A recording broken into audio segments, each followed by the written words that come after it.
Hello बच्चों, आप चौपाल में खुलने का इंतज़ार करते हो।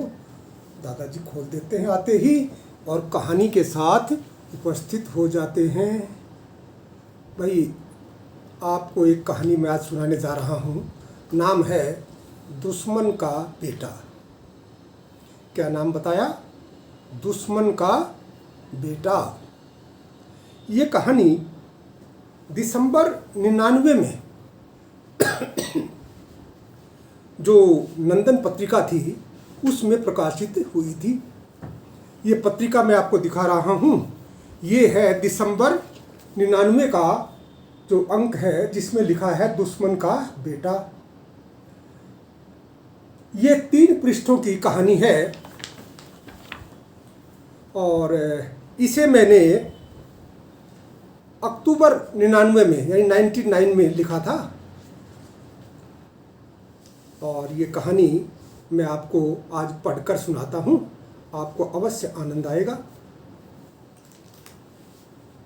पूर्व दिशा में एक रियासत थी, नाम था भामती। रियासत का नाम क्या बताया मैंने? भामती। वहाँ का राजा था वलय सिंह। उसकी पत्नी का नाम था त्रैम्बा। अब आपको ये याद रखने होंगे, राजा का नाम वलय सिंह और उसकी रानी का नाम त्रैम्बा, और उनका एक पुत्र था जिसका नाम था सम्यक।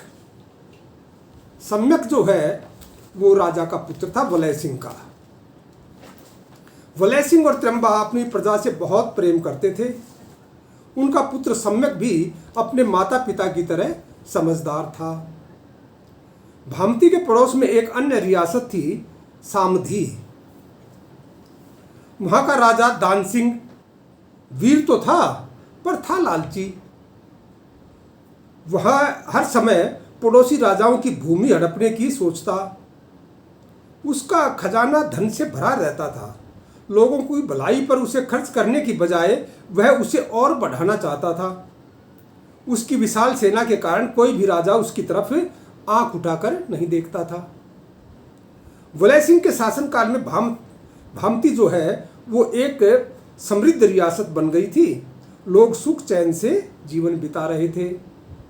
दान सिंह ने जो दान सिंह जो पड़ोसी राजा था उससे भामती की समृद्धि देखी नहीं गई। एक दिन मौका पाकर उसने भामती पर चढ़ाई कर दी। वलय सिंह ने वीरता से शत्रु का सामना किया। कई दिन तक लड़ाई चलती रही, परंतु वलय सिंह के मुट्ठी भर सैनिक दान सिंह की भारी सेना का कब तक मुकाबला करते। एक दिन शत्रु सैनिकों ने वलय सिंह को घेर लिया। राजा के अंग रक्षकों ने जब देखा कि महाराज दुश्मनों से घिर गए हैं तो वे जान की बाजी लगाकर शत्रु पर टूट पड़े। वे वलय सिंह को बचा घने जंगलों में भगा ले गए। उधर युद्ध शुरू होते ही कुछ वफादार सिपाही महल में पहुंच गए थे। वे भी रानी त्रैम्बा तथा कुमार सम्यक को ले सुरक्षित जंगल में पहुंच गए। राजा ने रानी और राजकुमार को सुरक्षित देखा तो चैन की सांस ली। वे वहां कुटी बनाकर रहने लगे। एक दिन वलय सिंह जंगल में उदास बैठा था। रानी त्रैम्बा ने समझाया, महाराज, हमें इस तरह हिम्मत नहीं हारनी चाहिए। हमारी प्रजा अब भी हमसे प्रेम करती है। राजा ने उदास मन से कहा, महारानी, मुझे जंगल में रहने का कोई दुख नहीं है। दुख है तो सिर्फ प्रजा का। हमारे यहाँ आने के बाद उन पर न जाने क्या क्या गुजर रही होगी। राजकुमार सम्यक माता पिता की पीड़ा समझता था, पर क्या करता। उनकी कुटिया के सामने पेड़ों पर बया पक्षियों के घोंसले थे। सुंदर सुंदर घोंसले देख सम्यक को अक्सर अपना महल याद आ जाता। उसने निश्चय किया, जैसे भी हो वह अपना राज्य प्राप्त करके रहेगा। जंगल में रहते कई साल बीत गए। उन्हें कंदमूल खाकर गुजारा करना पड़ रहा था। उनके राजसी वस्त्र भी फट गए थे।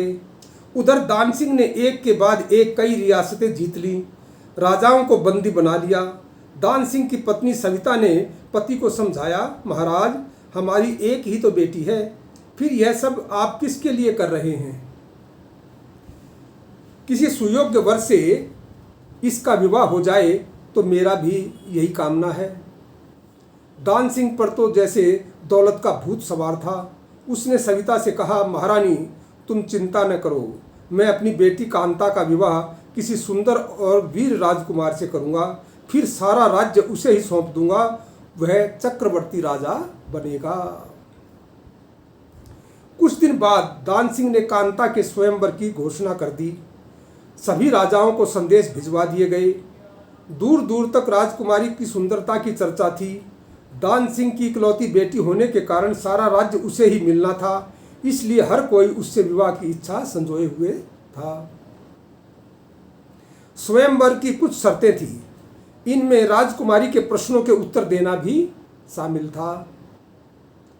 कांता ने अपने पिता को सोने चांदी के लिए लड़ते देखा था, इसी कारण उसे सोने चांदी व राजसी वस्त्रों से नफरत सी हो गई थी। उसने कहलवा दिया, स्वयंवर में कोई भी राजकुमार सोने चांदी या हीरे मोती जड़ी राजसी पोशाक पहनकर नहीं आएगा।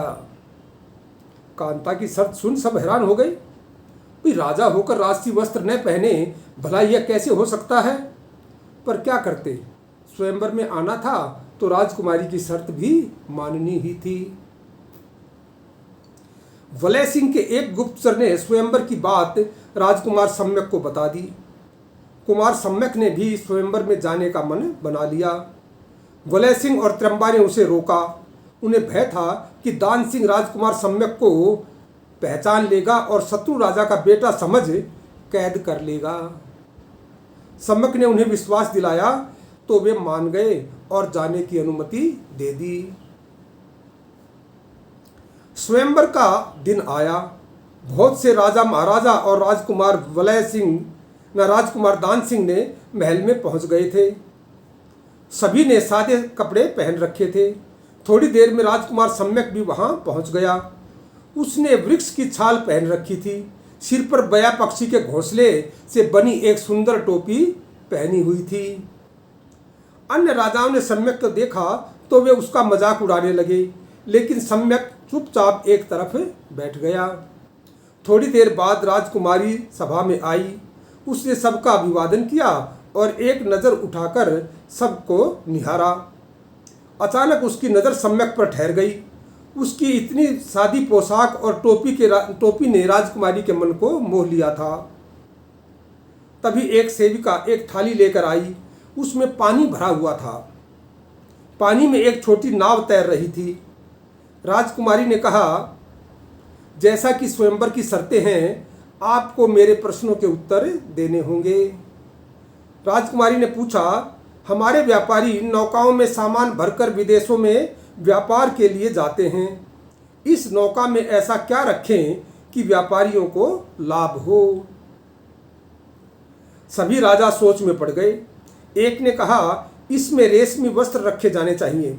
पड़ोसी देशों में कपड़े की कमी है, कपड़ा बेचकर व्यापारी लाभ कमा सकते हैं। दूसरा बोला, इसमें हीरे जवाहरात भर दो, इनमें व्यापार की अधिक गुंजाइश रहेगी। तीसरे ने कहा, अन्न एवं मसाले बेचना अधिक लाभप्रद होगा। इस प्रकार हर कोई अपने अपने दिमाग से जवाब देता जा रहा था। राजकुमारी चुपचाप सबकी बातें सुन रही थी। अंत में सम्यक की बारी आई। उसने गंभीर होकर कहा, नौका में चप्पू नहीं है। उसने गंभीर होकर कहा, नौका में चप्पू नहीं है। बिना चप्पू के नाव वैसे ही होती है जैसे बिना राजा के प्रजा। चप्पू रहित नाव में जो भी चीज रखोगे वो सब डूब जाएंगी। व्यापारियों को लाभ तभी होगा जब नाव में मांझी के पास चप्पू होगा। सम्यक की बात सुन सब दंग रह गए। यह तो किसी ने सोचा ही नहीं था कि थाली में रखी नाव में चप्पू नहीं था। राजकुमारी ने मुस्कुराकर सम्यक की तरफ देखा। तभी दूसरी सेविका एक डिबिया लेकर आई। उसमें एक सुई रखी हुई थी। राजकुमारी ने कहा, इसकी शादी करनी है, दूल्हा तो बताओ। यह प्रश्न तो और भी जटिल था। सबकी गर्दनें झुक गईं। कोई कुछ जवाब ही नहीं दे पा रहा था। कोई सुई की शादी करनी है, इसके लिए दूल्हा कौन उचित होगा? तभी सम्यक बोला, पति पत्नी एक दूसरे के पूरक होते हैं, एक के बिना दूसरा अधूरा रह जाता है। मेरी दृष्टि में इस सुई का विवाह धागे के साथ कर देना चाहिए।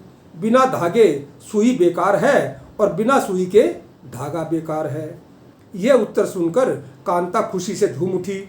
उसने तुरंत वरमाला सम्यक के गले में डाल दी। सभागार तालियों से गूंज उठा। दान सिंह को जब पता लगा कि उसकी बेटी ने वलय सिंह के पुत्र सम्यक को पति रूप में चुना है, ये जानकर उसे बहुत क्रोध आया। तभी सविता ने कहा, नाथ, अब यह दुश्मन का पुत्र नहीं, अब यह हमारा दामाद हो गया है। रानी की बात दान सिंह के गले उतर गई। उसने अपना पूरा राज्य सम्यक को सौंप दिया। यह खबर जंगल में महाराज वलय सिंह को मिली। वह भी रानी त्र्यंबा के साथ वहां पहुंच गए। दान सिंह और वलय सिंह की दुश्मनी खत्म हो गई और दोनों गले मिले। तो बच्चों, आज की कहानी आपको कैसी लगी? आप मुझे बताना, और कल फिर एक और नई कहानी के साथ मैं आपके सम्मुख उपस्थित होऊंगा। तब तक खुश रहो। नमस्कार।